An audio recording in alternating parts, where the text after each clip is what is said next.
Oh, hello, everybody. Thanks for joining. There we go. Broadcasting to you live from the Orion spiral arm of the Milky Way galaxy, the solar system, planet Earth, North America, the United States of America, somewhere outside of Seattle, Washington, to be pseudo-specific. My name's Brian Engelman. Today is Wednesday, February 11th, 2026. And this right here, the thing that you are watching is called... Oh, I guess I should probably switch to the unhappy hour. This thing that you're watching is called Strictly Football here on the New American Media. I'll put the flag right side up this time because the old American media has failed you. On today's show, we are going to do a recap of the Super Bowl. I think two people in this group are going to be very excited when we bring in Jim Mitchell, Mike Bara, and Ez'Ryel Robinson. Of course, we're going to discuss the dueling halftime shows, maybe some of the personnel moves. David Njoku says he's not coming back to the Browns. I didn't even mention Todd Monken getting the head coaching position on our last show because it was all out of sync and we were all just focused on the Super Bowl. I'd like to maybe mention that and maybe what that means, see what the guys have to say about it. And of course, a rest in peace moment to one of our actors that we grew up watching and played a very key football role in one of the more iconic football movies ever made. It's top 100 football movies. If it's not top 20, if it's not top 10 or more, we'll tell you about that on the other side. But hit like, hit subscribe, share the show with the friend because Strictly Football starts now. Hi, this is Eric Metcalf, and you're watching Unhappy Hour.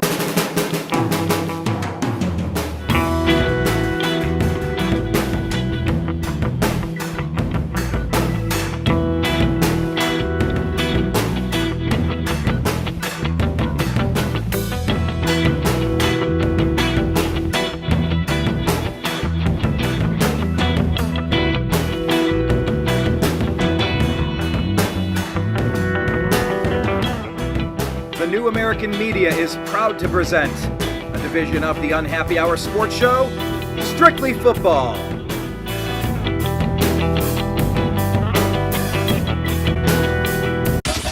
It's the Unhappy Hour. Thank you all so much for being here. Let's welcome in all of the players, Mr. Mike Bara and Jigba. Just watching the Seahawks parade here on my phone, so maybe we'll get some blitz in there. I don't know. There they are, walking around the streets. Nice. I just shared a clip where one of the guys says, "If you got something to say about my quarterback, about my defense, or about my team, I got two words for you." Or my city, yeah. Fuck you. Yeah, that was Ernest Jones. Doing that. So. Yes. Mike, have you ever been to a Super Bowl parade? I did not make the previous one. I was living in LA at the time, and I'm living in Vegas this time. But it's it was the first Super Bowl parade in 2013, 2014 was like 35 degrees or something. It was really cold, 33, and this one is not quite as cold. But I'm sorry I missed it. But hey, maybe next time. So we'll see. Yeah, I'm a Cleveland fan. I've only celebrated one professional championship in my lifetime. That was the 2016 Cavaliers, and I flew in from LA to. I said as soon as we win our first of my lifetime, I said I'm flying in for it. I flew in for it. We went to the parade. It was a great time. Yeah. And then there was a shooting and a stampede, and this is at the height of all of the attacks across Europe. So it was a very strange thing, but it was just an isolated incident. I had a great time. Regardless, it's Cleveland, but you got to celebrate when you get the chance, right? So. Yeah, it might be the only one I'll ever get. Jim Mitchell and Jigba, welcome, sir. Congratulations. How are you doing? Good, Brian. How are you doing? I mean, I'm not doing as well as you guys. I mean, congratulate. Like, we have documented this season for you perfectly. Like, you can go back to all 30 episodes, this being our number 30 on season 2. I mean, every step of the way, we've got all of us breaking down the Seahawks, breaking down what happened and the whole story arc of the season. It's an exciting time. I'm excited for you guys. The only mistake we made is we didn't make a futures bet in September. Yeah, hell, July when I made. I mean, I did make quite a bit of money off my division-winning bet and my over/under bets, but you did. But not what I would have made if I just put another 100 on Not winning your, a Super Bowl. not your coin toss bet either. Yeah, well. Well, let's do this. Let's welcome in Ez'Ryel Pickens, Ez'Ryel Robinson. Thank you for joining Hello. us. Maybe you can lead with telling us about your bet. You had a bet and you did okay, right? What did you do? Yeah, it was like a 6 or 7 leg parlay, and it hit. I chose the Seahawks to win, and some other player, Ramondre cashed out for me like last second. I scratched the whole bet off like Did first Vermont quarter, score a touchdown? second. Was he the guy? Yeah, who scored? Ramondre Yeah. anytime touchdown. And he Wow. scored. I put on my phone and I saw he scored at like the last second. I'm like, oh snap! There's no way. Let me check. And That's, You know, yeah, last that's summer. the play they reviewed 15 times to see if it actually Yeah. the toe of It the football touched the turf. It did Yeah, not touch. yeah, he went in. yeah. So I mean, you can say I got lucky. I mean, that's betting. So We were trying to get Never know. Ramondre on the show last week. Jim knows his mom and came close, but maybe we'll try to get it for next off season and tell him you made my buddy some money. Yeah, Super Bowl, pal. I think we should do that. That'd be fun. We should try to get as many NFLers on the show next year as possible. Yeah, Izzy, I think you should Just an update on the parade. scratch out 10% to Ramondre. I'm sure he needs the money. yeah, Yeah. special cut out or Yeah, check for him. he only got $35 million this year or whatever it was to play running back. Or Speaking of the money that you got paid to play running back, I do want to talk about James Vanderbeek from Varsity Blues. We'll get to that in a second, but there was a weird story that came up. Maybe I'll start with Mike on this. Did you read the report that said it cost Sam Darnold to go work and win the Super Bowl because of the taxes that he had to pay? He earned money for playing in the Super Bowl, but he had to pay more in taxes than he earned. He earned $178K, but because of his regular salary and playing in the Super Bowl, he ended up having to pay like $234,000 in taxes for playing in California. Now, he's not the only one. Everybody had to pay taxes, but it just shows you, I mean, if it was me, if I was him, I'd just say to California, I would not let them take it out of my taxes on withholding if I could stop that, and I just tell them to go chase a rolling donut. But I don't live in California, so fuck you. But it's bad. It's a loophole. Players should not have to pay taxes in states they don't live in. So it brings up all my libertarian Ayn Rand, sort of Atlas Society vibes, and gets me going when I read. Let me relay this a little bit, guys. Here's another travesty. If you are a employee of the Los Angeles Police Department, LAPD, right, and you retire, which most of these guys, they flee the state as soon as they retire. And LAPD, I mean, it's a pretty lucrative. I mean, they pay their officers well, and they've got good benefits and everything. In their retirement, if you go to a state, say like Nevada, New Hampshire, Washington, Texas, Florida, those are all states that have no state income tax. You are still paying state income tax on your retirement to the state of California because you're drawing a retirement check from California. That's a travesty. Yeah. Yep. And it's the same analogy, Mike. Yeah. You should. I would just tell them, you know what, come and get it. Yeah. Well, the thing is, if it's being paid from California, they can probably cut it off. So I think you're kind of screwed if it's coming out of California. Yeah, it's called garnishing your wages. Yeah, exactly. So, I mean, the whole system needs to be. Income tax itself is immoral, along with property tax. And unconstitutional as far as I'm concerned. But, how much those are other issues for other days and other shows. Yeah, don't get me started with property tax. Yeah. Well, it's a huge issue in Ohio with Vivek. It's one of the main things that they're talking about now. And just if you buy a home and you own it, why do you have to rent it for? Like, you own it, you're done. Like, I don't know, but yeah, we'll talk about that on other shows, I guess. But that's always been a major thing when a free agent goes to, what are the states that don't have income? Florida, obviously. Florida, Texas, Washington, Texas, Washington. So anybody who plays New Hampshire and Nevada. New Hampshire and Pennsylvania. If you're over the age of 62, you don't pay income tax on your retirement. Yeah. and Pennsylvania, believe it or not. You know, That which is a big red state. But Guys, that's just an Ramondre had to get by on just about $3 or $4 million this year. A little over 3. Yeah, because he pays taxes in the great state of Massachusetts. Oh yeah, I'm sure his take home was a lot less than 3, like 1.5 or 2, but still, yeah, he did okay. well, Now, if they relocated the Patriots, the New England Patriots, to the state of New Hampshire, he Yeah. wouldn't be paying state income tax. There you go. So, well, I mean, as far out as Gillette Stadium is, I don't know if you guys have ever been, but I mean, it's far out from Boston. It's a bit of a hike. Why not just take it to New Hampshire? Not as far as Santa Clara is from San Francisco, but That's I get you drift. a little out there.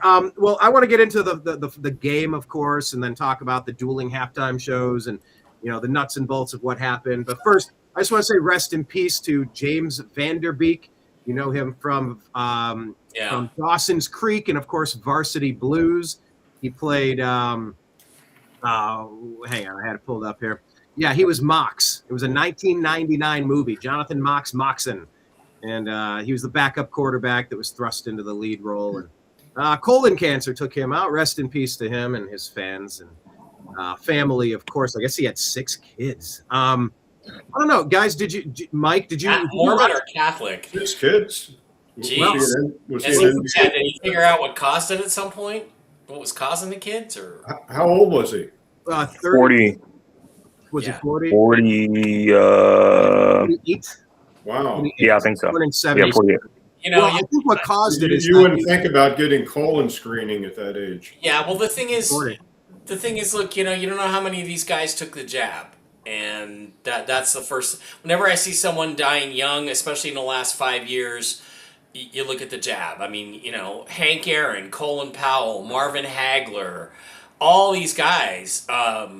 Oscar De La Hoya almost died from the jab, and I'm just going to say it out loud. A lot of them were poisoned, and some of them weren't, but very, very, very, very deleterious to people's health. And that's where I'll tell you under duress for countervailing views on health and elections, go to cdc.gov, who.int, and cisa.gov/rumor control so that we can keep our YouTube channel because they think we're idiots and we're not allowed to talk about A bit off topic, talking about colon cancer. Have you guys seen a bit of the cancer breakthroughs some of the other countries are making? Yeah. This whole week. Yeah, it's been like the whole month. Oh, there it is. Yeah, I don't know if it's because we left the WHO or because the Epstein files are out, but now all the cancer cures seem to be popping out. You go, I don't know what that's regarding. Damn, they cut away from the lumbar. Yeah, I think it's like colon cancer, pancreatic cancer, and some bit of leukemia. So it's a bit going around. Yeah. Canadian doctor, Dr. William Mackus, who uses Menben, Fenben, and ivermectin, and has a fantastic success rate with these. So, We got Regina on that yet, Mike? I'm trying to get Regina on that. Yeah, we covered all that on the TNAM Daily Show today. Make sure you check out the TNAM Daily Show on the New American Media at noon Eastern. We cover all this stuff, and I don't know if it's because we left the WHO and now I don't know what the correlation. Wow, like is there suddenly some lid is lifted and you can talk about this stuff now? Yeah, I don't know. But talking about the Varsity Blues, just around the horn, Mike, did you watch Varsity Blues? I never did. No. Oh, really? Well, I mean, I just remember the girl, the ad of the girl in the shaving cream, right? Which I was a married man at the time, and yes, my wife did that to me, so I was like, that's awesome. Oh, it was whipped cream. Yeah, I saw an interview with that actress talking about that. That was Herb Alpert's album cover. Yes, in the Tijuana Brass. 1966, whipped cream.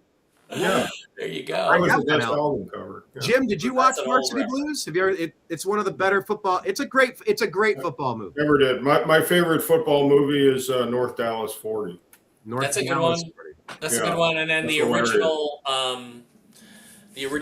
what was the Burt Reynolds movie that Adam Sandler remade? Longest Yard. The original Longest Yard. The second Longest Yard is pretty good, but the original was spectacular because it just shows you how much more vicious football was back in the 70s. Oh, yeah. than it is now, among other You know, things. Brian, I watched the first half of Draft Day. That wasn't a bad movie. We'll finish it.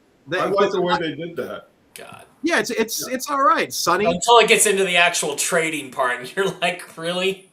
Yeah, the first negotiation he has was with the Seahawks. Yeah. That's That's right. right. Who had the #1 pick? Yeah. Yeah. No, but I mean, when it comes to football movies, this was a good one. You guys, maybe it's a generation after you were caring about football movies as much. Izzy, it's probably before you started watching football. Did you ever watch Varsity Blues? Never heard of it.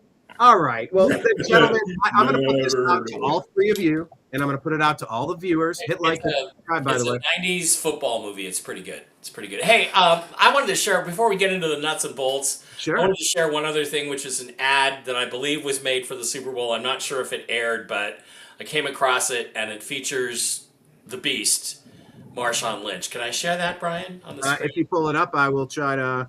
All right. Now, by the way, I have been dinged on YouTube for copyright for sharing a commercial. I got dinged for copyright. It's off my Instagram. Let's just see what happens. We'll give it a shot.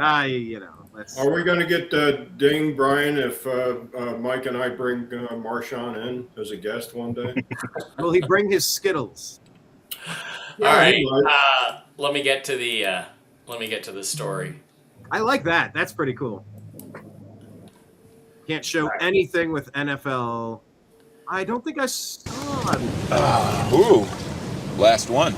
Just hand it to me, and I'll run it over to him. Nah, I'll toss it to him. Just hand it to me. No need to throw it, man. Come on. Nah, it's really easy. I'll just throw it to him. He'll catch it. Come on, man. We so close. I could run it over. It's just right here. I just want a beer. Come on, man. I can sleepwalk that thing to him, but come on, man. All right. I think I'm gonna throw it. What's the worst that can happen? Oh, I Catch! What? No! Tyler! Oh! Whoa. Ah! Ah! Ah! I'm on fire! I'm burning! Help!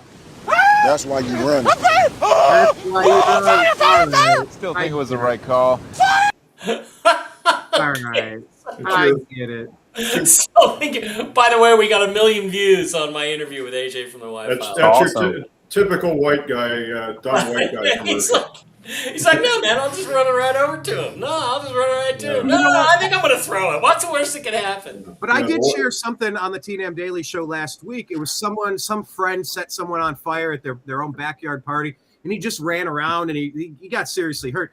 Are they not teaching stop, drop, and roll? You're supposed to stop, drop, and roll, and people aren't doing that anymore. Dick Van Dyke used to teach that. I mean, he's still alive. He's 100 years old. Izzy, did you ever learn if you catch on fire, you stop what you're doing, you drop to the ground, and you roll around and get the fire out? Have you heard that? I think you taught me that. Yeah. First thing you do is you jump in a swimming pool.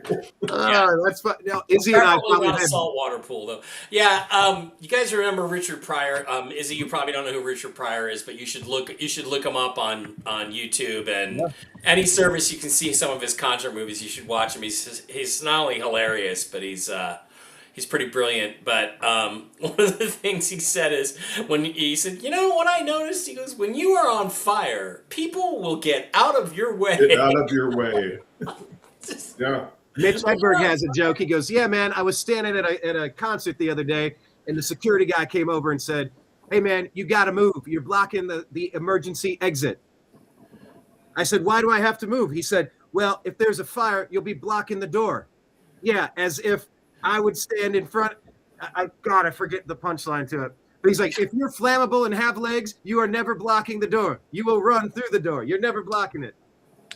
Wow, Mike McDonald actually drinking a beer. That's unusual. Character. Yeah. Marion says 12 Mighty Orphans was a great movie and a great book to read, too. Right. And I will say that. Question of the day, what's your favorite football movie? Type it in your comments. We'll try to pop them up on the screen there. Favorite movie regarding football. Rest in peace, James Vanderbeek. Please go watch Varsity Blues. It's a fun, good movie. It's worth the watch. Yeah.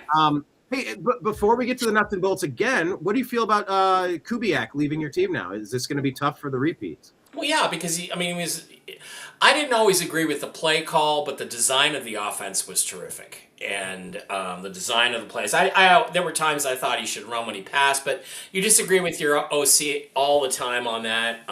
He was very successful here, and you always got to wonder, is the next guy going to be 80% as good as Kubiak, which is probably good enough, or is he going to be 30% as good, or is he going to suck altogether? You just don't know. So, it's a concern. Of course it is. Look at the Eagles. The Eagles, everybody was talking about them repeating, and then they lost their 2 coordinators, and they were not nearly as good offensively as they were last year. So, Of course it can affect things dramatically. So you got to be concerned, but there's a reason why it's happening. It's because you won the fucking Super Bowl. So, okay. If you asked me at the beginning of the year, would you take a Super Bowl win but have to give up Kubiak? I'd be like, yeah, where do I give you the money for that? So, yeah, of course you would.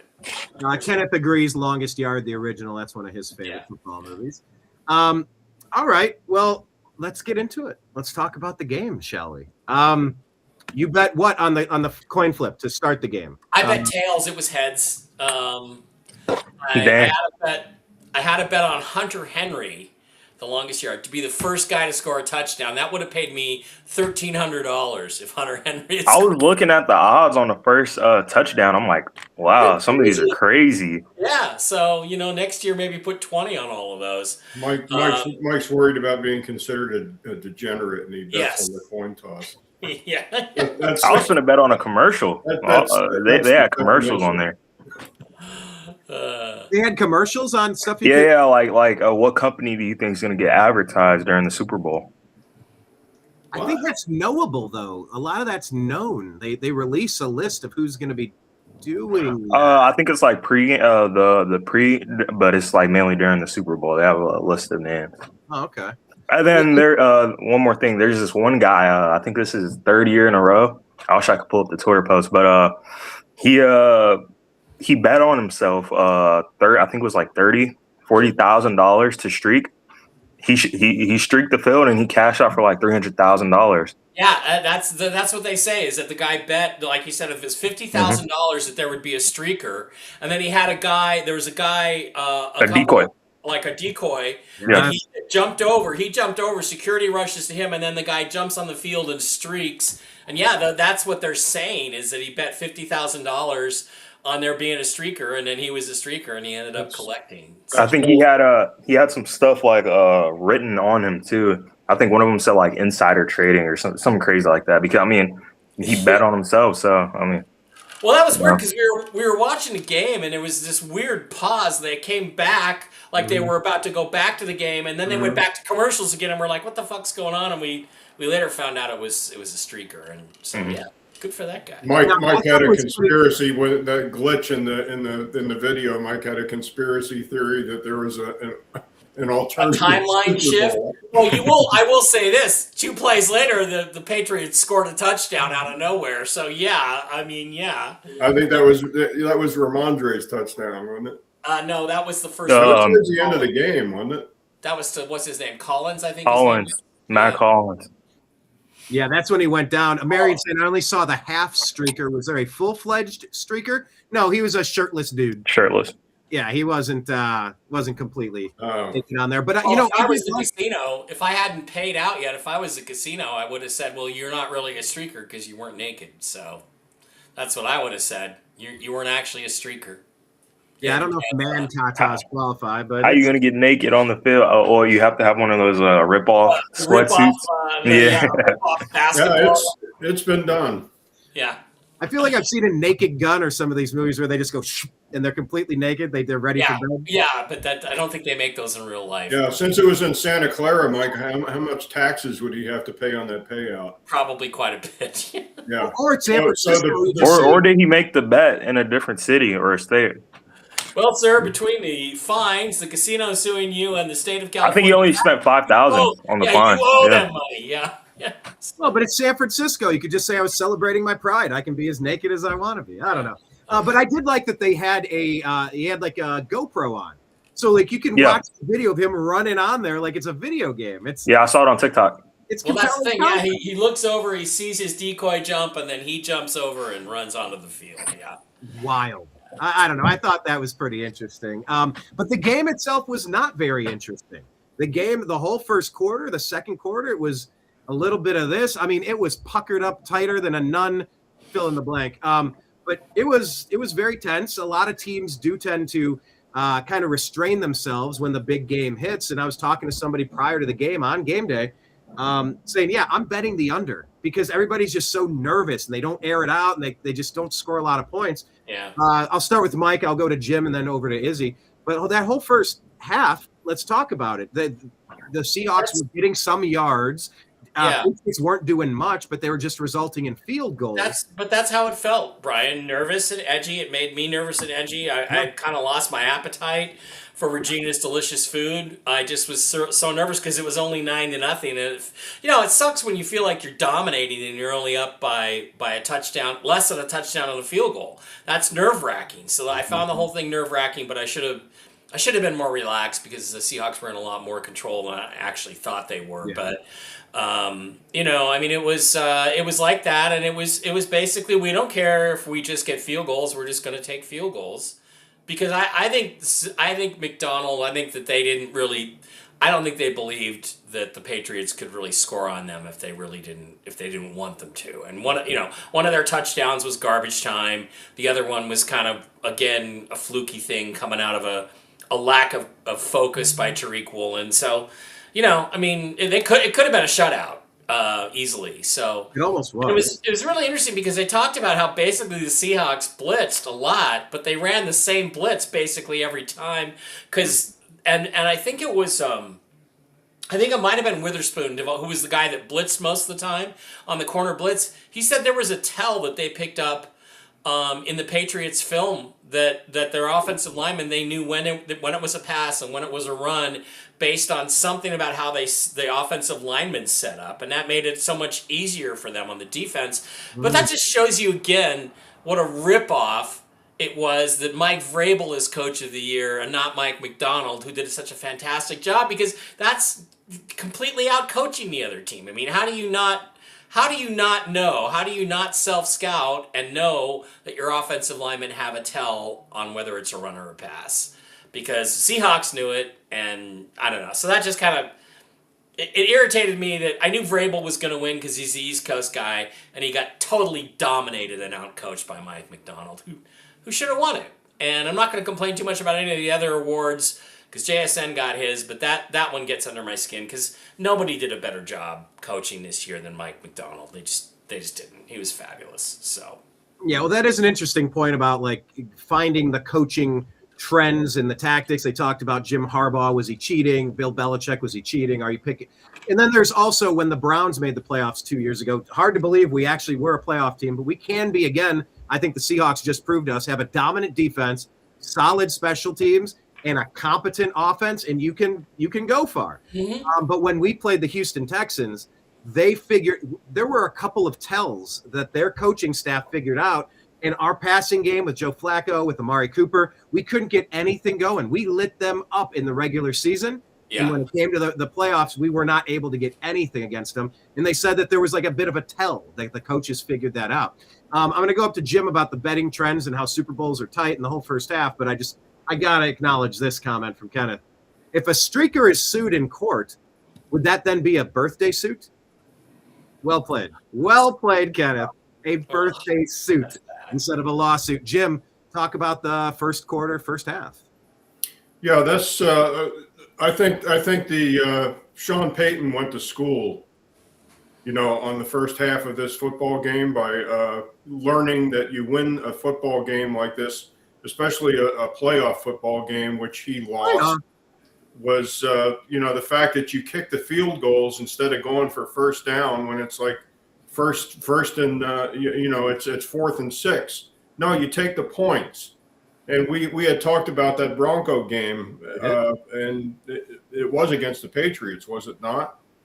You go ahead and take those points, and they play overtime. It's 13-13 in that game, and this is exactly what McDonald did. He had the opportunity to put the points on the board, and there's some wild ass percentage, like 68%, where if you score the make the first score. In the Super Bowl, you get a 68% chance of winning the game. And it's some outrageous stat like that. But Jason Myers, I mean, he wasn't really solid all year as far as kicking field goals. And Mike was like, you know, he was nervous as a whore in church, you know, when. Yeah, because he'd missed 2 field goals in that stadium in the last game of the year against the 49ers, easy ones. And one other thing, Jim, is I do understand, according to people that were there, that it was pretty windy in the stadium. So I was like, thank God they didn't tell me that on TV, because that would have been more edgy. But Myers was money. Yeah, it's a good thing they weren't playing in San Francisco. You know, it's a little windier there on the bay. But Jason Myers, he set a Super Bowl record. He kicked 5 field goals. He had the Super Bowl record. Yeah, and not for nothing, he also got the single season scoring record, passing LaDainian Tomlinson. Wow. People don't realize that, but Jason Myers scored more points in the season than LaDainian Tomlinson did. LaDainian Tomlinson. So it's a new record? It's a new record, yeah. NFL record, yeah. I didn't know that. And I mean, I think because he broke Morton Anderson's record for most career or season points, right? Yeah, Morton Anderson's in the Hall of Fame. Yeah. But we talked about that last week. Yeah. Yeah. God, does that mean Jason Myers is a Hall of Famer? Well, Izzy, let me go to you real quick, because I mean, I think you said it's a boring game in our text thread. We have our group text thread, and of course, if you're up by enough points, it's a happy kind of boring. But I mean, this was almost making a case for a kicker to be MVP of the game. What did you make of the first? We're gonna break this into halves. What did you make of the first half of the game so far? I mean, the first half was pretty underlying. I mean, if you want to say that, expecting a little bit more from both teams, but I mean, like I said, if it was my team, I'd be nervous as well, because I'm like, all right, we're going down, we're getting a field goal, another field goal, another field goal. I'm like, at any point, they could just blow the top off, go down, score a touchdown, and now they're only down by 2 points, 9-7. And it's like, all right, now what can they do next? So I can understand it from that perspective. But, I mean, generally, just as a football fan wanting to watch the Super Bowl, you want to see a little bit more. And, I mean, the first half, it was all right. But as far as for New England, it was like, what are they doing out there? I understand the Seahawks, they were sending pressure. And I think they finally figured it out on how to do it, because earlier this season against some teams, they just wouldn't do it at all. But they figured out how to send pressure, and I mean, just a purely defensive-minded game in the first half. And it got to a point where we kept seeing Drake May drop back, and like his O-line just getting blown up, especially Will Campbell. Oh my God! Yeah, I'll talk about him in a bit, but they're just getting blown up. And then the second half came in, and we were like, can we just like me and my friends? I'm saying me and my friends, we were watching the game, and we're like, we all want the Seahawks to win. We don't want the Patriots to win, but we were like, we want to see a good game though. So we wanted more entertainment. But I mean, yeah, the Seahawks came out on top. So just put it that way. Nice cup, Jim. Nice cup. Yeah, I don't know. Jim, 1 cup. Yeah, I mean, I understand. Seahawks fans, 1 cup. I understand. 2 Seahawks fans, 1 cup. I understand people who weren't fans of the Seahawks saying it was boring. I get it, because it was so defensive and there were a lot of fun. But yeah, look up at the scoreboard. Who gives a rat's ass? You play the game that your opponent. If you whatever. want entertainment, watch the damn commercials. Yeah. Would I rather be flashy and lose the game? The commercials weren't even that good this year, neither. No, I won't even lie. No. Okay, well then, before we get to the halftime show, let's ask about the commercials. Did any commercials stand out to you guys? I'll start with Mike. Anything? No, and you know what? Again, I was so on edge until it went to about 29-7, or the touchdown that went after it was 19-7. We got a field goal to make it 22. Was that the defensive touchdown? Yeah, right before that. Then until it was 22-7, I wasn't really completely relaxed. I wasn't paying attention. I was just, at halftime or in commercials, I grabbed my 12-man flag and marched across Jim's living room with it, and Jim pulled his gun out, threatening to shoot me if I hit his ceiling fan. And You already did. Well, that really happened. That did happen. So I I did hit the ceiling fan. Yeah, I didn't pay attention.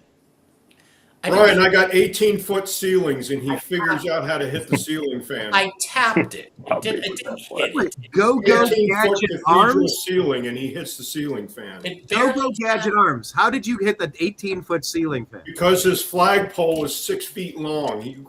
Who the hell walks in somebody's house with a 6-foot flagpole? Well, you know how Ladies, I got a flag. Izzy, you know They this. show up at the door, and I'm Into thinking, a holy game, when the Christ, home Bara, team scores. When the are home you team in the scores, bag they already? send out the fat guys with the big flags and run around the field, and that's what I was pretending to be, was the fat guy running around.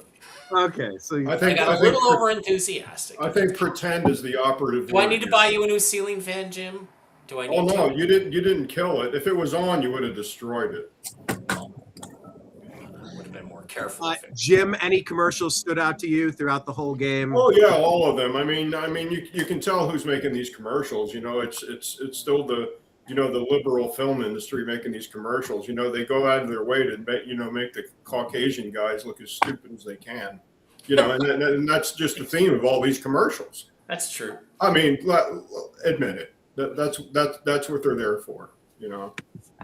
Izzy had a favorite commercial. I don't know if he cares to talk about it on the show this week, but Izzy, any commercials stand out to you other than that one that you Yeah, mentioned? the polar bear commercial with Pepsi and Coca-Cola. That one was pretty That fun. one. What was that one? It was just a polar bear who was like addicted to Pepsi. I believe it was a pretty good commercial. Yeah. One of those commercials you're like, oh yeah, this is a Super Bowl commercial. But every other commercial, I mean, I saw a post on X and it was like, you can see the state of the country a little bit of half the commercials. It's like half of them, there's really no effort put into them. You just got every icon you can know bashed up into one commercial. Yeah. Other ones, half of it's sports betting. The other half is a quarter of it is like medicine, and then another quarter is just just random stuff trying to appeal to people, and it's just not amusing. What did you think of the Ben Affleck? What about the Ben Affleck '90s commercial where they pulled Friends references and that's Good Will Hunting? And I mean, I thought that sucked, but who the hell watches Friends? Friends? Do you even know any of the references, Izzy, in that commercial? No, not inside jokes. I don't think classics. Signed. Look. I enjoyed that. Izzy makes my point. A polar bear addicted to cola. I mean, ridiculous. I did sort of like the Duncan. I think it was Duncan, right, with the '90s stuff and Affleck. But it's also AI slop. It wasn't like the actors. Yeah, and AI too. Yeah, that was a part of it. Yeah, it was very AI heavy on the commercials, and they call it just putting slop out there. But I don't know. I chuckled at that one. But even last year, Duncan did that, and it was so cameo heavy. You couldn't even follow the plot. You couldn't even take a chance to laugh at anything because it was just moving too fast, like a Michael Bay edit. Right. It was whatever. I guess my favorite commercial was probably the Budweiser one, where there's that duck or that little bird. I'm sorry, they find the little bird and he nurses it, and then it turns into the eagle, and then it's the bald eagle, the American symbol. That was probably the nicest one. Budweiser has some nice. Well, and there was something weird though that I noticed. I don't know if the other guys noticed, and I mentioned to Jim that after the game was over, there was the celebration, the award ceremony, all that stuff. And NBC cuts to a commercial, and it's like, and the fans in Seattle are cheering, and there's this group, and it looked like they were around a keg or something, but it was like, they're all, yeah, and I'm watching it, and I'm like, this is totally AI. This is just a bunch of AI pretend Seahawks fans who weren't really even in Seahawks gear, going like this, like they're cheering, as if they had cut into a real bar in Seattle. Like, you can't just put a fucking camera in a real bar in Seattle. Anyway, go ahead, Izzy. Yeah. It weirded me out how AI it was. This guy on Twitter, his name is Andrew Solander, got 170,000 likes and 3 million views. He said, my takeaway from the Super Bowl ads is that the entire American economy is being propped up by AI, weight loss drugs, cryptocurrency, and gambling. That erectile dysfunction. Yeah, I mean, that was most of the commercials in the Super Bowl. So yeah, you're exactly right. Yeah. But it weirded me out that they wouldn't actually pay just to put a camera crew in a bar in Seattle and in a bar in in Boston, depending on which team won. No, they cut to this fake AI cheering thing, and I'm just like, what the fuck is that? Is that the future? Is that what we have to look forward to? How long is it going to be before the games just become AI? Right? I'm ready for the robot wars. Have Tesla bots out there just battling. I mean, injuries, I guess you could have like repairs, but you go to someone on the bench. Injuries I don't know. It being was part of disturbing. sports. I found it disturbing. I heard that the one thing they haven't, and you may know this, Mike, the one thing that they haven't perfected is the hands and artificial intelligence. Yeah. They're getting better though. Remember that 60s sci-fi? It lasted 3 seasons, The Invaders? Yes. Yeah, Yes. remember that? Remember how Roy Finnis could figure out who the The only tell invaders was a were? little pinky finger, right? They Yeah. weren't able to bend their pinky Bend the finger. pinky, yeah. Yeah. Isn't that a coincidence? Yeah. That's fun. We have a saying on the TNAM Daily Show at noon Eastern. Make sure you guys watch it Monday through Friday. But we do a pinkies up cheer. We'll drink our coffee with our pinkies up every time we get a troll. There you We go. just say pinkies up. It's like our salute to them. It's funny you said that. Yeah, and then did you see Cardi B tried to give a robot a lap dance and the robot keels over? So, all the blood rushed to, all the oil rushed to his. All the oil rushed. Let me pull this up real quick because now we've kind of got our way up to halftime, and we will talk about Bad Bunny and Turning Point USA, Kid Rock, Robert Ritchie. But let me just play this because I did check. This is true, but I wasn't watching this version. I didn't know this happened. So let's take a look here. Immediately after Bad Bunny's halftime show at the Super Bowl, a Pro Ice commercial airs. They're friends and neighbors. That's diabolical. I love fathers. They're little league coaches and veterans. They're humanizing. He's got his pinky up. Oh, everybody has their pinky up. This is hilarious. Oh my God. But they're talking about these ICE agents. They're humans. Fathers. They're little league coaches and veterans. They're people who love this country. These are immigration and customs enforcement officers. $50,000 signing bonus. They are removing violent criminals from our streets and neighborhoods. And this aired right after Bad Bunny had a literal migrant caravan show up and cross the border. $60,000 student debt relief. And difficult work. 20% premium but pay. ICE has one mission: to make America a safer place to live, and that's what they're doing. This is law enforcement. This is ICE. Join at ICE.gov. Follow for. So, I mean, that was pretty interesting. They went with, many people said a woke halftime, and other people said, oh, come on, it's no big deal. You guys were all dancing the Macarena. Mike, talk about David Band's got a good point. That it's That's all what about we've been saying all year. The answer to all your questions is money. Well, and they said they've got as many white people as they could possibly get as clients, as fans of the NFL. The past couple of years were Taylor Swift getting the women. Now they're like, we got to go global and get other people. I get it from a marketing standpoint, but I remember when popular, maybe Bad Bunny's popular, but no, I didn't know. I couldn't hum along a single song. I didn't love the Prince halftime show as much as others because I'm not a big Prince fan, but I recognized his hit songs. I didn't recognize a single Bad Bunny hit song, so it was a weird choice for me on that regard. Well, but let me just tell you, Prince is one of the greatest guitar players ever in human history. He is in the top 5 easily. Yes, amazing musical talent. Yes. And I liked a lot. I like his hit songs. I liked them just fine. It's not really my style, but he crossed between soul and rock really, really well, and that guy could rock. And and so he had tremendous talent. The problem that I have with the rap and the hip hop stuff is that they're not really musicians for the most part.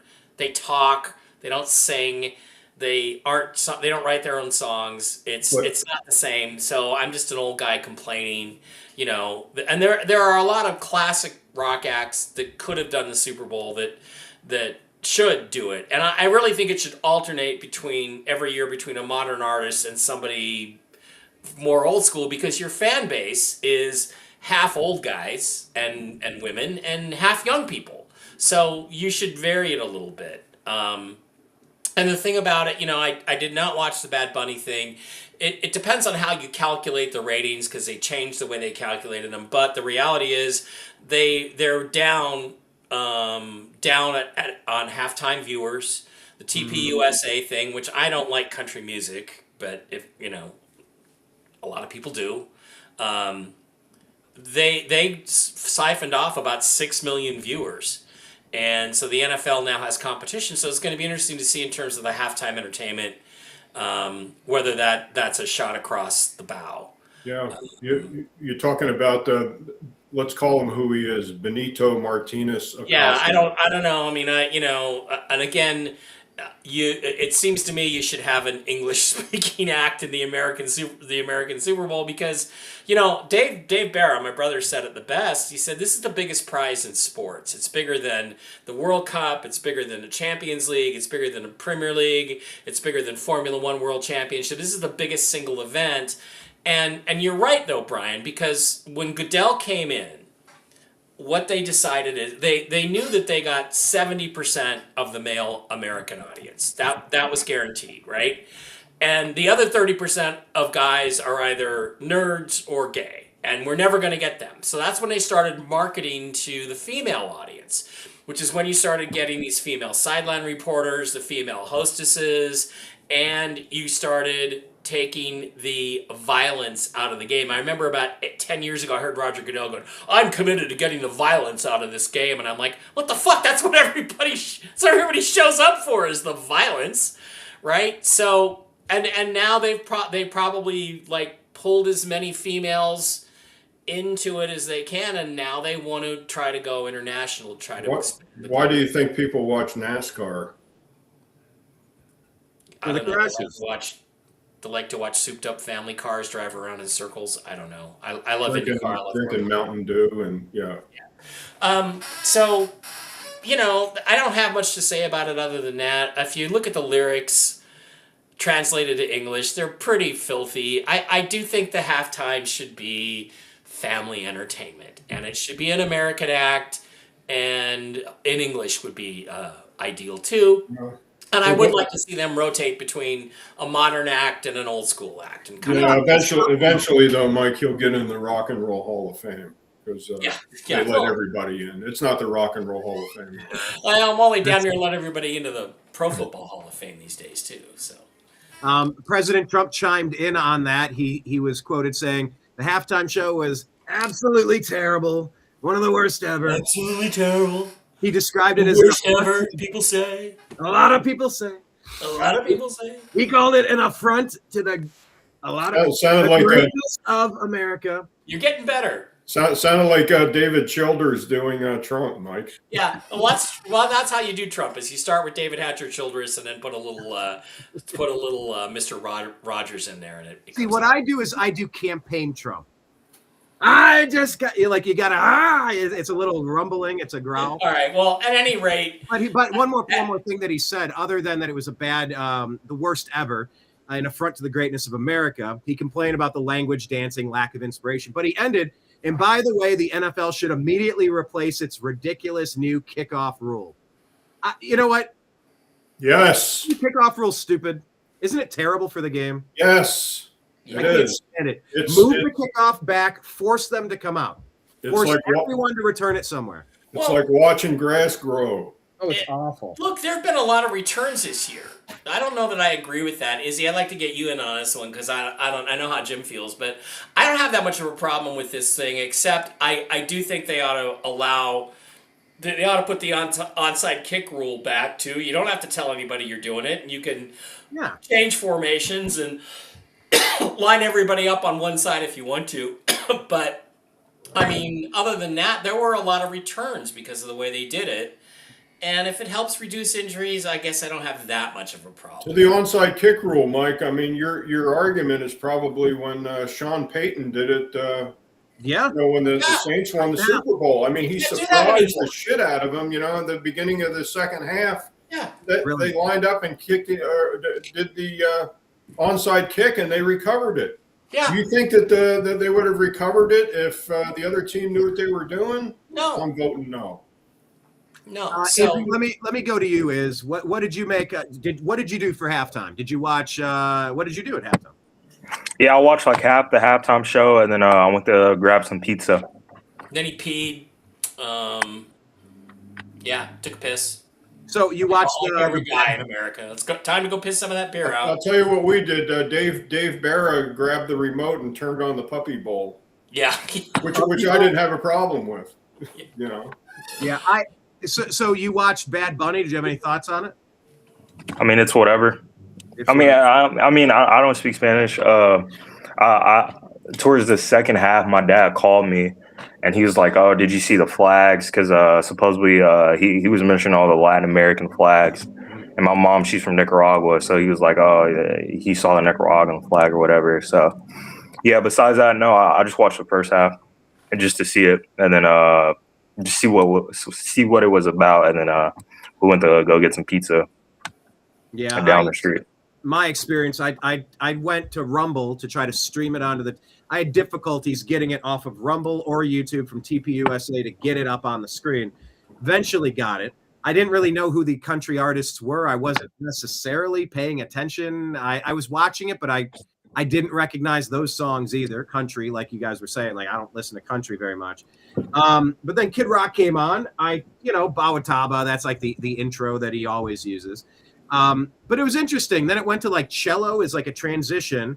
He did an outfit change. He came back on and did one more. They introduced him twice. First as Kid Rock and then Robert Ritchie. And they played a really good song. I love the song, Till You Can't. And it's essentially a song about like doing things while you still can, because like tomorrow's not promised. And I've for a lot of reasons. Here's the thing for me at the bottom line is you watch sports to get away from politics. You watch sports to get away from all of the shit that you deal with all week. And by picking this guy and doing it the way they did it, the NFL made it political. And maybe they just wanted to get the money from the ICE ads. I don't know. But you know what? Pick somebody who's an entertainer that at least, that people, that's not controversial and is going to go out there and entertain for 18 minutes. Because there have been some great halftime shows. And that's what I'd like to see. Is just why make it political when it doesn't need to be? And they did, and that's where I have a problem with it. Yeah, I just liked Robert Ritchie, Kid Rock's version of Till You Can't. Added a brand new verse about kind of accepting Jesus into your life while you still can, because you might die. And it just reminded me of, once again, Scott Adams. He converted on his way out. He was dying of his cancer. And like right at the end of his life, he said, "You guys have been reaching out like crazy, asking me to convert." He goes, "I'm kind of been an atheist my whole life." He goes, "Just I'll keep it between me and God, but I did decide to go that path, and I'll keep it between me and Jesus. Hopefully, I'll see you on the other side." But like tomorrow's not promised. And I forgot that I loved that song. It was a Cody Johnson song from 4 years ago. I heard it once or twice because I'm not a country guy. Loved it, and I loved the Kid Rock interpretation. I loved it. It hit me on like a level. Then they had a Charlie Kirk tribute right at the end, because you never expect you're going to be saying a phrase and you explode. We could all be gone tomorrow. So anyway, I loved that performance. That particular song was fantastic. Thumbs up, A+ in my book. But yeah, the whole halftime thing is getting interesting. One of my things is, why don't you have San Francisco artists perform? Whether it's Creedence Clearwater, whether it's the Grateful Dead, whether it's Metallica. Come on, why has Metallica never headlined a Super Bowl? That was a perfect chance. Yeah, that Metallica from the Bay. I'm not a big Metallica guy, but I would have been fine with that. Yeah, well. And again, I think that people know. You had all these old school acts up till Jay-Z comes in, and then you have nothing but rappers and hip hop since then. And it's like, let's change it back and forth and make it not political. I think they said 0 white guys since Jay-Z took over as well, which is kind of weird. Eminem doing a guest. What are we going to do? Put Fleetwood Mac out there? I mean, come on, Well, regardless, they could at least put Chili Peppers up there. So. No Fleetwood Mac. No. Flea from Chili Peppers. Fleetwood Mac. Anyway, let's talk about the third quarter then. It's a close game. What was the? Let me check. What was the score exactly at halftime? 9-0. 9-0. Thank you, guys. 9-0, and the half's over, and it's way too close for comfort. Patriots come out. They punt the ball after 3 plays, 3 and out. Seahawks go 10 plays down the field, 69 yards, but they stall for a field goal. Mike, pick it up from there. How are you feeling when you go 12-0, but you stalled again with the field. Yeah, it doesn't bother me as long as we keep scoring because it doesn't look to me like the Patriots are really going to score. But I would like more of a margin. I'm just you're waiting for that one time you finally get the touchdown to break the game open. Once it gets beyond 15, 16 points, I know the game's over. And so it's okay with me. And again, the thing we didn't really talk about is how great Kenneth Walker ran, and there was he looked we've been waiting for him as Seahawks fans for 4 years now, 3 years at least, for him to really start having this breakout season. And he didn't have a breakout season, but the last 4 or 5 games he really did. He really was amazing. Probably because Charbonnet got injured. Yeah, and it's like you know what happened. You look at his carries, he averages 18 or 19 carries a game. He had 27 carries in this game and had 135 yards, and won the Super Bowl MVP. Yeah, and won the Super Bowl MVP. And I mean, there was one play where he got the ball and he comes forward, and what used to drive us nuts, what would drive me nuts, is he always leaves so many yards on the field every game. I mean, like he'd get up there and he'd make the wrong cut. If he'd have cut inside instead of outside. Now, look, I'm not on the field, but instinctively great running backs are able to just to see where the flow is and make the cut. And he wasn't good at that. But the last 4 or 5 games, he was. In fact, there was one play where he came up almost to the line of scrimmage. He had the ball in his hand and he stopped. He stopped and waited, and then he saw the flow, and then he cut, and he had the acceleration to get through the hole, which most of us don't. Mike, who that reminded me of? Le'Veon Bell. He would he would do like a hop and reevaluate and then take off like a. Jim said, Barry Sanders was like that. Now Barry Sanders is faster than Ken Walker, but Ken Walker's probably a little more powerful, and just how he let it come to him. And Izzy's right. He's played better since Charbonnet was out. He got more carries. So, 27 carries, 135 yards. You can't complain about that. So, I know we're talking about the third quarter, but quick question for you, Mike. So, losing offensive coordinator, he's going to Vegas. He's having Ashton Genty in the backfield and possibly Fernando Mendoza. Do you see any comparison between Ashton Genty and Kenneth Walker and Fernando and Sam Darnold? And could he help those two guys? Well, I saw Genty play live. Sorry, I'm sorry. Yeah, go ahead. My bad. Yep. No, I saw Genty play live. Dave and I went to the last game of the year, Kansas City. I saw him and the Raiders, and I saw him play live. He's a different kind of back than Walker. Oh. Mike has a thing where, hang on, let me ask Mike. This happens often.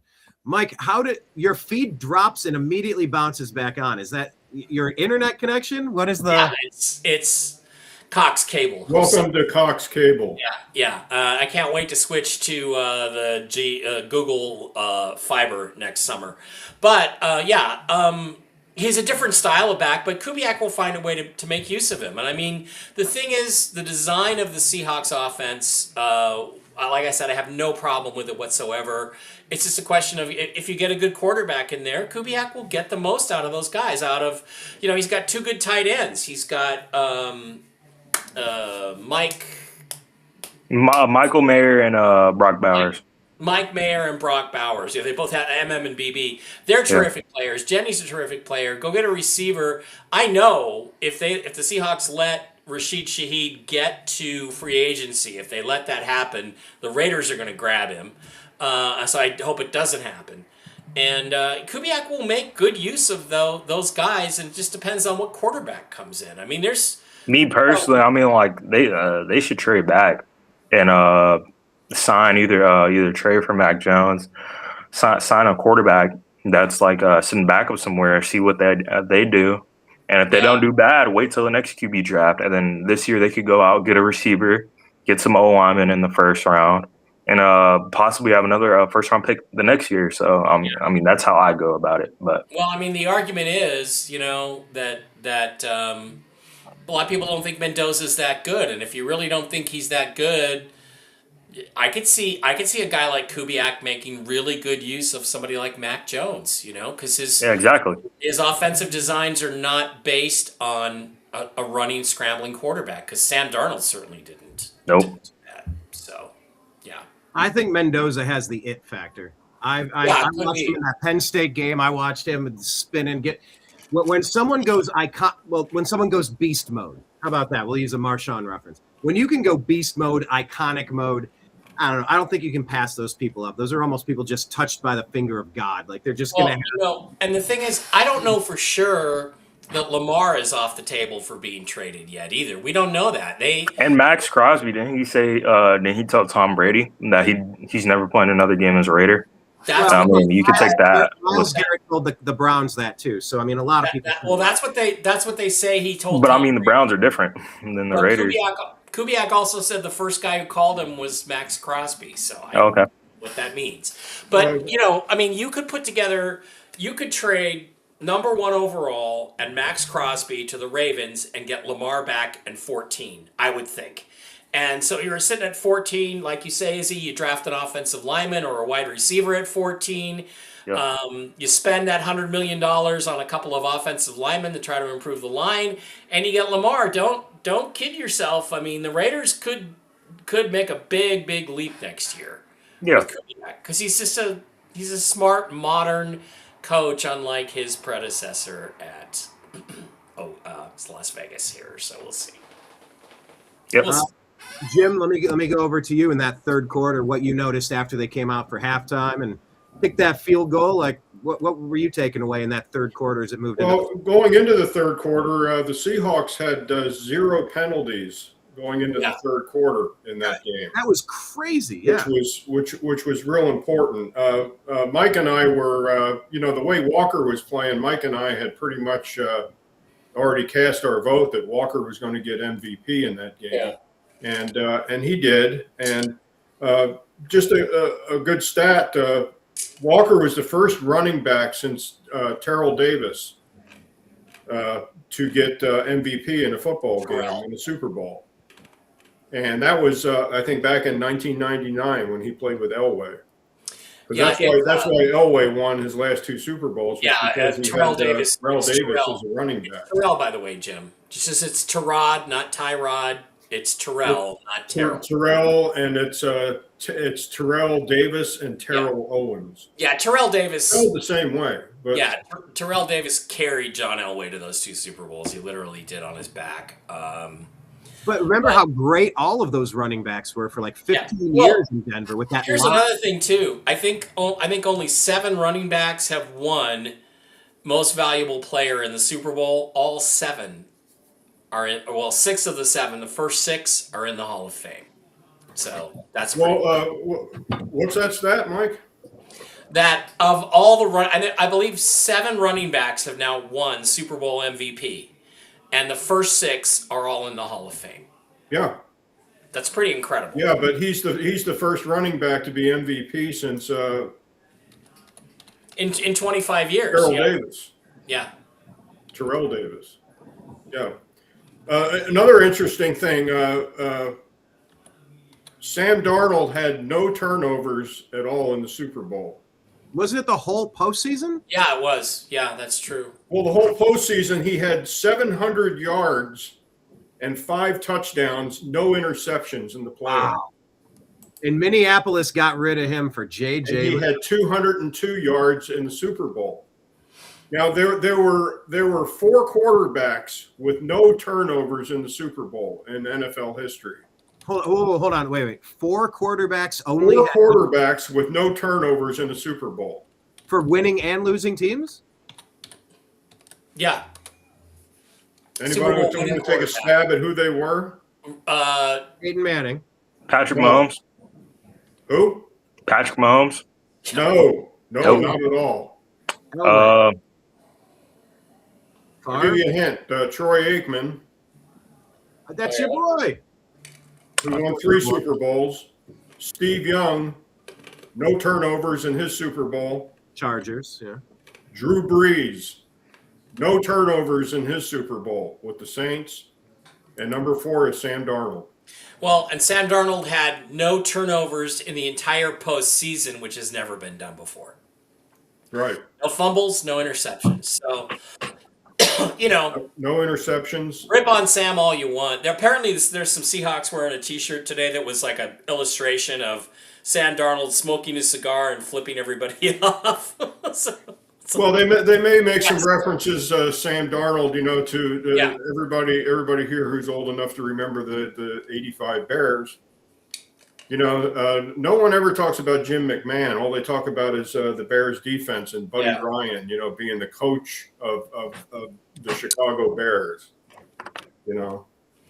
Not Mike Ditka, Buddy Ryan.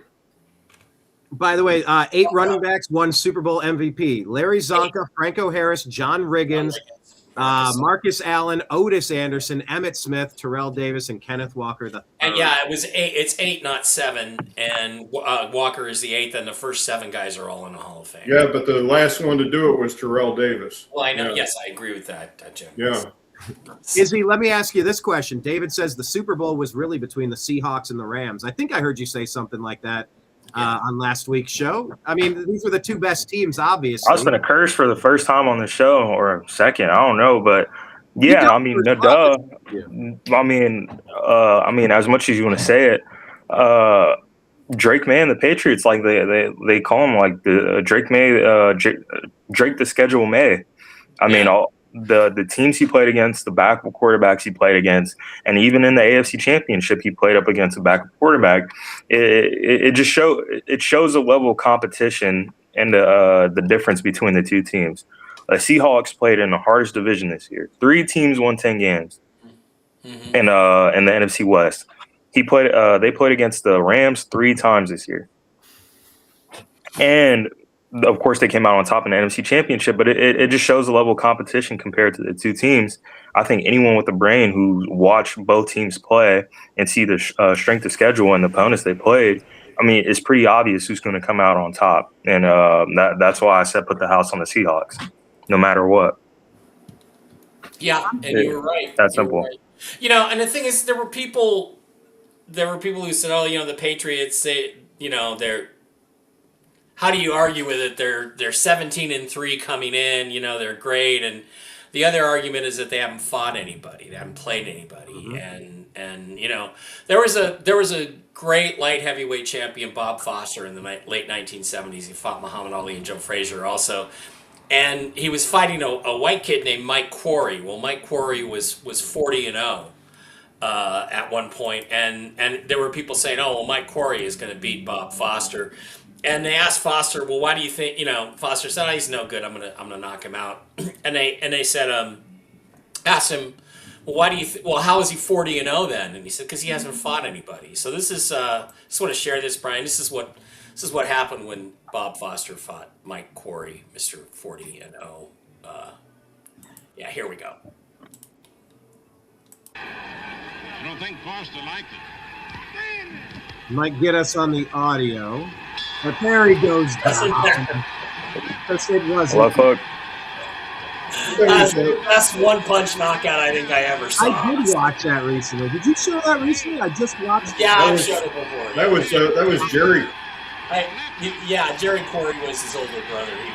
He was a famous heavyweight who got demolished by Ali and Frazier and all those guys. So yeah, it was. It's like what really hit with Drake May was just that he had not seen the kinds of things that were being thrown at him. So, he's a good player. He's going to probably play in this game again and maybe win it. He's got all the characteristics you want. But the other thing, too, and I want to ask you guys, Brian, it is especially, they say he took an injection before the game. So I got a feeling his shoulder was worse than people thought. I mean, when we watched the game, did we watch him pushing it down the field with confidence, with success? Hardly ever, yeah. I mean, yeah, he didn't throw it down that much, but I mean, each time he dropped back and it seemed that he didn't have that much pressure like he usually did, it seems that he's it's like, say if you told Justin Fields, hey, you're running the ball too much, maybe just sit in there, go through your reads and try to make the quarterback play. Like if you were to scroll out, step up in the pocket, you're throwing the ball at the line of scrimmage. That seemed what he was doing. It seemed that he wasn't confident enough to go run the football like he usually did. I mean, that technically, in my opinion, that's what got him in the NFL. Of course, his arm talent, it's out of this world, and his frame's out of this world, but he can run the ball too. And each time I see him drop back, I'm like, all right, you're not getting pressured this time. It doesn't seem that anyone's open. Why don't you just use your legs and take off? I think it was the third or fourth quarter he finally did that and got like a 20-yard gain. And it's like, why haven't you done this all game? So, well, the thing is, like, I remember the first couple of drives, all of his passes were very short or lateral, like, you know, screens and short stuff. And when I saw that, I said to myself, either he can't throw it downfield or they're afraid to throw it downfield against the Seahawks secondary. And so I kind of knew early on that their game plan was going to be very tight and conservative. So three turnovers, and he was sacked 6 times during the game. Yeah. Do we get into Will Howard? Will Campbell. I'm thinking of the Buckeyes championship quarterback on the Steelers. I'd like to ask one other thing. The Uchenna Nwosu touchdown, the defensive touchdown that made it 29-7. That's a fumble and a touchdown. To me, that's a sack and a forced fumble and a touchdown. They took that away because it would have been a record-setting sack. They called it an interception, and we've watched the play. The rule, I thought, was the ball, you have to come forward with the ball. Your arm has to be coming forward with the ball in your hand, in your control. Because what they're basically saying is if Nwosu hadn't caught it in midair, it would have been an incomplete pass. And I thought that was a fumble clear as day. What did you think? Yeah, a fumble. Yeah. And they called it an interception, and I don't get that. Jim, fumble or interception? Fumble. No. Yeah. Well, I don't know. I mean, it worked out either way. It's like at this point, who cares? But yeah, I mean, there is from the tuck rule to some of these weird plays.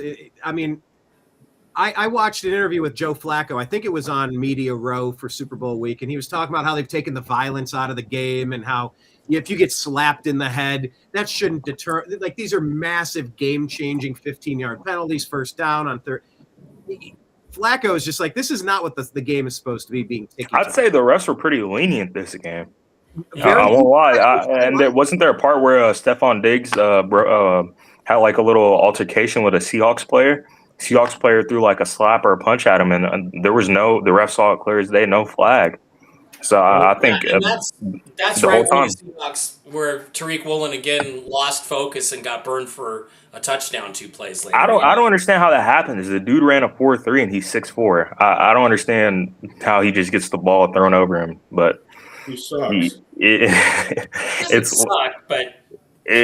just funny. But yeah, besides that, Will Campbell earlier this year, he said he made a quote. I think he was in college right before the draft. He was like, "Oh, Will Campbell, how are you so good? This and that." He was like, if I give up a sack every game, then I'll be working at Amazon. And it was something like that. He was like, that's why I don't get any sacks, this and that. And people, they're using that clip against him now because the whole playoffs, I mean, he's been butt. And he came in and he said, no excuses, this and that. And then after the Super Bowl, he's like, yeah, I was playing on a torn ACL the whole time. I really wasn't feeling myself, this and that. And the coaching staff, the question was, are you guys going to move in the guard? That was a question throughout his whole NFL draft combine because he's on the shorter end. I think he's 6'4" or something like that. His arms or his wing, I think his ape index is smaller than his height. So at tackle, yeah, exactly. At tackle, that doesn't help him out at all. And we saw it this year. And the question was, are you going to move in the guard? Which could probably be really good because he's a good pass protector. And Mike Vrabel said, "Oh, our guy's 22. He's a rookie. We shouldn't give him that much heat." But I mean, it's a genuine question. I mean, but yeah, it's whatever you believe is. I mean, this Seahawks defense was not a buzzsaw like 2013 was, but it was. Yeah, really good. They were a buzzsaw. Oh man, they were good. It's a top 10, I think, all-time defense somewhere in there. I don't know where they rank, but they just smothered teams. But they had a lot of guys that could create pressure, and it was just really unfair.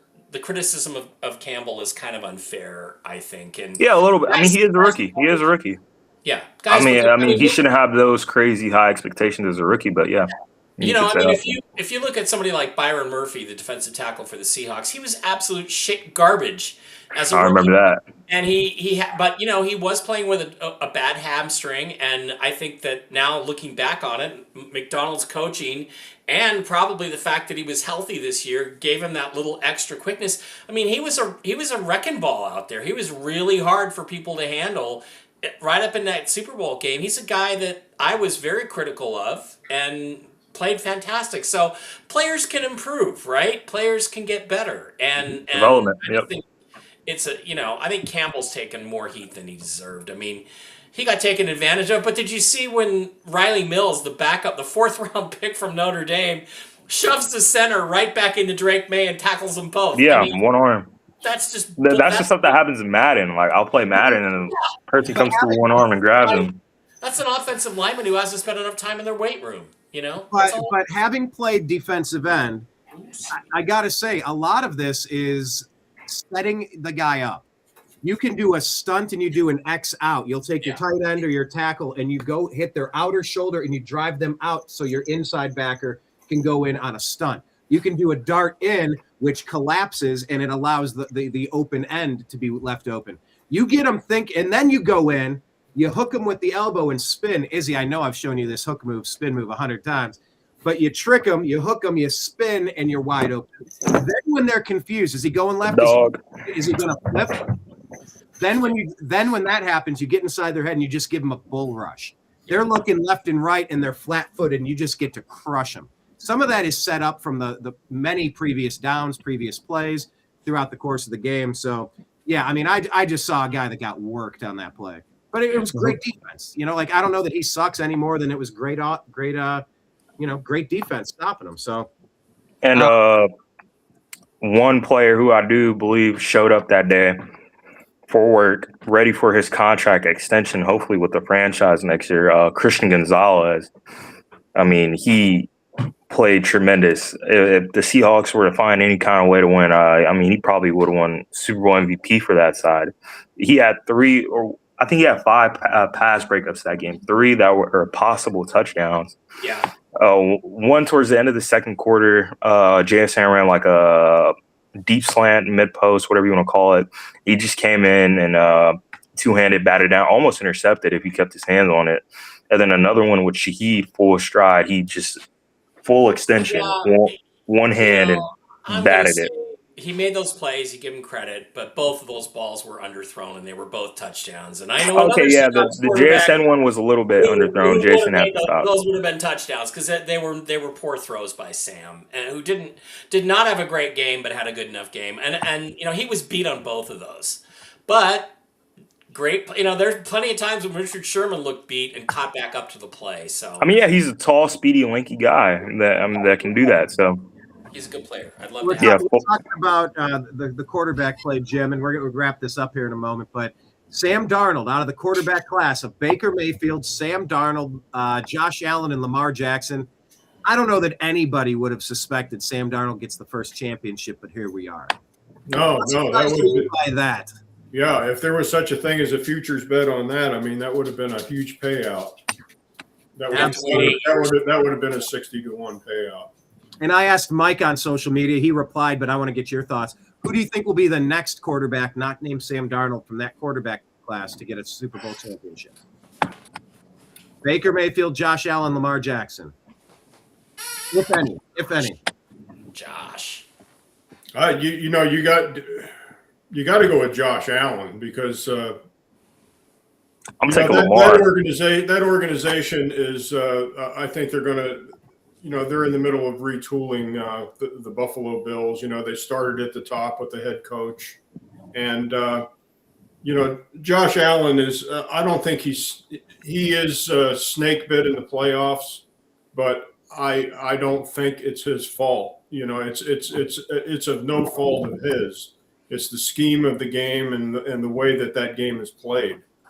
And And I think Lamar Jackson. I think that whole thing is. I think that whole thing is in his head. Yeah. You know, oh yeah, 100%. I agree on both of those. Yeah, I think he's Lamar Jackson's not a head case, but once he gets on that big stage, you can pretty much pull an Izzy and take your mortgage and go down and put it on the Yeah, other pool. I mean, I think in both their cases, in order to get over the hump, they both need either a change of scenery or a new coach. They're both going to get new coaches this year. Right. And Yep. Lamar could still get a change of scenery. I mean, I don't know what the Ravens are thinking, but they could be thinking we don't want to pay this salary anymore, or we can go get, the Raiders. Because Tom Brady, again, don't forget, Tom Brady was all over Clint Kubiak in the NFC Championship game, so you knew he was going to get hired. Tom Brady's also been all over Lamar Jackson the last 4 or 5 weeks of the season. Yeah, Tom Brady's been glazing Lamar Jackson ever since he left. So. There, the criticism of Lamar is. So I think the Raiders make the call at the very least. I was gonna say my input on both those guys is Lamar. Yeah, I do. Yeah, it is in his head a little bit with his offensive core. I mean, Mark Andrews sold the team how many times in the playoffs? I mean, you can say that, but also his receivers he's throwing to. I mean, his first year he won MVP. None of those guys are in the league anymore. Yeah. None of the receivers are, and his wide receiver one is 5'10", 5'11", pretty short. But the biggest thing I got with Josh Allen is his supporting cast. All he has is James Cook in the background, and no wide receiver one. They just got Gabe Davis back, and he got injured, and they had 3 receivers play that Denver Broncos game. Of course, yeah, change of scenery for both guys is going to be great, but the biggest thing Josh Allen needs is a definitive wide receiver one, like how he had with Stephon Diggs. And just a guy you can rely on getting the ball to, and hopefully they could go out and get that this year. And as far as Lamar, we could see what happens with him and his head coach. So. Well, let me take this last question, and we'll wrap it up after this question. Yes, Lake Leon saying Brian wants somebody to name Baker Mayfield, but you guys say Josh Allen, you say Lamar Jackson, I say I don't Baker. see it happening with the Bucks. I do. Maybe. I'm not saying he's bad. It's just, you seen what he's had. Chris Godwin, Mike Evans, and Bucky Irvin back there. Of course, they've been banged up, but the year before, they were healthy. So much you could do. I think he's got a chance. But this is the final question. I'll wrap this one up with. Okay, the Browns have the ability to have a dominant defense. With Miles, the 2-time Defensive Player of the Year, the only other. Where'd the Browns come from? Defensive player. Well, that's. Here's why I'm asking. We're talking about the Super Bowl and then the Browns coming to the We haven't talked about the Cowboys yet either. Look, Brian, if you put the Cowboys offense with the Browns defense, you're winning the Super Bowl. But true. Okay, but here's what I'm asking. If we can get top-notch play out of our defense, and we can how far guys tell me, how far away are the Browns if we can don't you already have top-notch defense? Dominant defense and get some sort of decent to good offense. How far away are we legitimate? I don't think we're as far away as some people think. We were a playoff team 2 years ago. Guys, talk me. All right. I got you. Kevin Stefanski's gone. That was my biggest ache of the year. I kept talking about Kevin Stefanski. Jim's saying he wants to watch grass grow instead. But you got Shadur this year. You guys need a receiver in the O-line, and you're talking about your defense. Your defense has been top 5 for the past 2-3 years with Myles Garrett. Yes. I don't know how much better that defense can get. Really, realistically, you got Carson Schlesinger, Mason Graham. You still have Denzel Ward back there. What else do you want the defense to do that the offense doesn't have to do? Well, of course, mainly our problem is just inconsistent special teams and offense. So Mike and Jim, how far away is it to just kind of solidify, get a real wide receiver one, revamp an offensive line? You have some playmakers. How far away? Do we have hope? I know you guys are a better franchise than us, but it's based on maybe in 4 years, Brian. I'll give you 4 years for that rebuild. No. Not until you get the right quarterback. And exactly. Sam is not a world beater, but he's proven he's top 10. Right now, he's probably top 5 in the league with the way he played in the playoffs. Oh, yeah. You got to get a quarterback that good. You got to get a Baker Mayfield level quarterback, and you don't have that right now. Shadur has some potential. We'll see how it evolves. You had it. at one time. Yeah. But you got to get the quarterback. Once you have the quarterback and you have some good offensive coaches, yeah. But do you have that? That's what you got to ask yourself. Well, what we brought in was Todd Monken. We brought in the Ravens staff. Like, they're supposed to be offensive, way better than Stefanski, allegedly. So, I don't know. Ravens are not trading Lamar to the Browns. I'm just going to tell you. And then talking about a future for the NFL draft, the Rams kind of got lucky. Of course, they wouldn't have drafted him, but defensive end James Pierce Jr., he got arrested during Super Bowl weekend. I think he got like a felony count of stalking, aggravated assault, and something else. The whole situation. Run a cop over. Yeah. Whole situation. His girlfriend, she's WNBA player for the Sparks. She cut ties with him, and he was like, hey, just trying to rekindle something. He tried calling her on a new phone, followed her to a police station because I'm guessing she was going to go there for safety. Cops tried stopping him there, the altercation. He got out the car, got back in, ran over a cop, and then they took him over. Well, he hit a cop, not ran over, but they took him in. But what I'm trying to say is the Rams, they traded their first-round pick last year. They got the Falcons this year, and the Falcons, they used that pick on James Pierce. And the Rams got 2 first-round picks, I think the top 15, and their pick. So money well spent. Yeah. I mean, the Rams, they're just getting better too. So, well, and then Darren Lee jailed in on a murder charge, first-round pick from the Jets from Ohio State. That's a bad case. Anyway, let's end on a positive note here, fellas. Congratulations, Mike. Yeah, congrats, Jim. Izzy and I, we're in rebuild mode with the Cowboys and the Browns, trying to figure it out. Yeah, rebuild mode. I'm ready for the Dodgers to go out and win another World Series this year. It's baseball season, man. Yeah. Jim, pull up the grass. We're the only watching grass grow. We're the only fan base in the league that doesn't have to say wait till next year. We don't. Congratulations. Exactly. Great. And I'm going to be smiling until the season starts, and even then, I got a smile on my face for a year, because even if we get knocked out in the playoffs next year or something, it doesn't matter. We just won the Super Bowl. So I mean, you get to see the Super Bowl in your lifetime. I hope the Cowboys could do that one day. Yeah. We could go to an AFC Championship game for the first time in 40 years. Yeah. By the way, I would be definitely open to do it, not next week, like whatever, but sometime in the next 4 weeks, 5-6 weeks, do maybe a draft preview show. Yeah, I think it sounds fun. Yeah, I'm high on draft picks. I know a lot about them each year, so I'd be fine with that. Great, because then we'll see. Free agency's over in about 2 weeks now, so we'll kind of know where all of our teams are at and what they still need heading into the draft. So that sounds Where great. are we at with free agency? Like, players are not signing. With no, the league year starts in March, so we have the combine this month in a week or so. We have the combine, and then the next thing is the league new year starts. I think second week in March is usually when it starts, and then the build up to the draft. So there we are. All right. Well, then we will definitely come back. We'll talk some NFL draft. Probably free. We'll do a free agent. Got to do free agency because there's gonna be so much wheeling and dealing then. I just said we do everything after the combine. Yeah. Okay. We could do a free agent frenzy live stream if you want to do that. I'm in a hospital for a change or something. I'll come on and we could just chat about as the news comes in. Right. That works for me. All right, Jim, leave us with a fantastic quote, sir. Well, to sum up the season, Benjamin Disraeli once said, who was the Prime Minister of Great Britain, there are lies, there are damn lies, and there are statistics. Okay.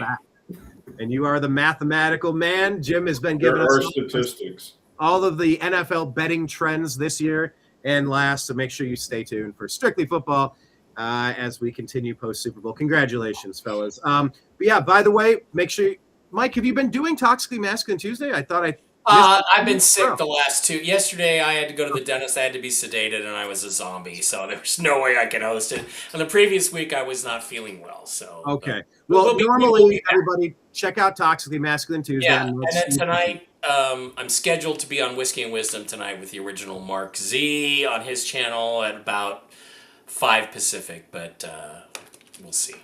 We'll see. But also check out your Wi-Fi. Tell everybody again about your Wi-Fi. Oh yeah, the Wi-Files, the basement interview with the Wi-Files. Go to the WHY Wi-Files channel on YouTube.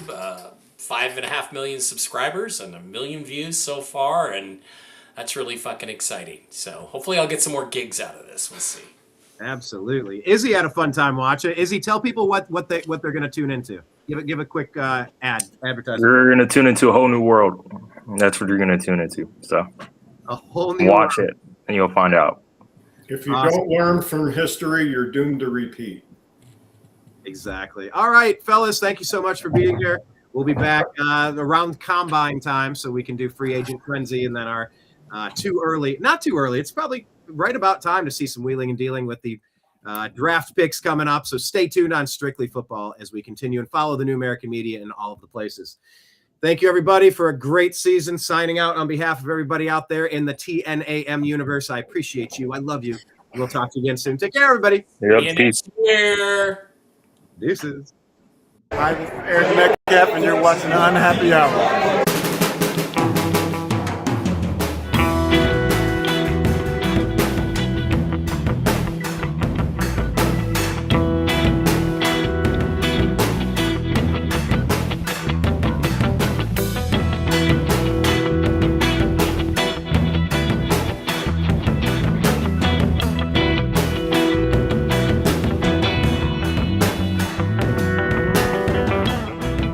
New American Media is proud to present a division of the Unhappy Hour sports show, Strictly Football.